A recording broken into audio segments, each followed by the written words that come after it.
Kush me fraktura e kush me lëndime më të lehta trupore. Mbi 30 persona postuan lëndime nga pemët dhe gjësendet e rëna dje nga stuhia në Shkup dhe të njëjtit kanë kërkuar ndihmë mjekësore në qendra spitalore në kryeqytet. Në klinikën universitare Shënaumi Ohrit janë paraqitur 11 persona, prej të cilëve 9 janë mjekuar në mënyrë ambulantore, 1 është nënshtruar operacionit dhe 1 turist është hospitalizuar. Почетокот на самата временска неприлика се јавиле за преглед вкупно 22 пациенти.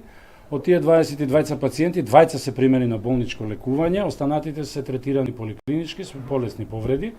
Од оние 2, еден пациент е веќе опериран во текот на ноќните сати со скршеница во предел на шаката и има уште еден пациент кој што е странски државјанин, туриста кој што е повреден при пад на дрво, кој што е со повреди во пределот на карлицата, но не изискуваше оперативен третман. Drejtori i klinikës për anestezi, reanimacion dhe mjekim intensiv Igor Mirxhanovski në një deklaratë për Mian tha se një pacient me lëndime në kokë dhe frakturë të kërcit të djathtë është mbajtur për trajtim të mëtejshëm në klinikën e neurokirurgjisë. Ministri i Shëndetësisë Sasho Klekovski njoftoi për pacientët e lënduar dhe dëmët nëpër spitale, për të cilat tha se po sanohen. Во клиничкиот центар Мајка Тереза, односно во Тороуц, има згрижено 11 повредени од синоќашното невреме, од кои тројца се со посериозни скршеници и се третираат соодветно на клиниката.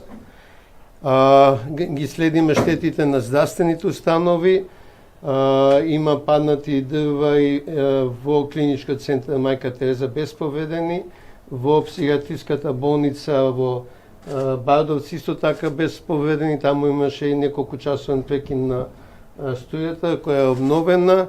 Pacientët kishin prerje dhe hemavjosje, por ndodheshin në gjendje stabile. Njëri prej tyre u lëndua nga rrëzimi një peme dhe degëve, një tjetër nga një llamarin që ra nga çatia, ndërsa i treti nga tjegullat e rrëzuara, njoftojnë menaxherët e klinikave.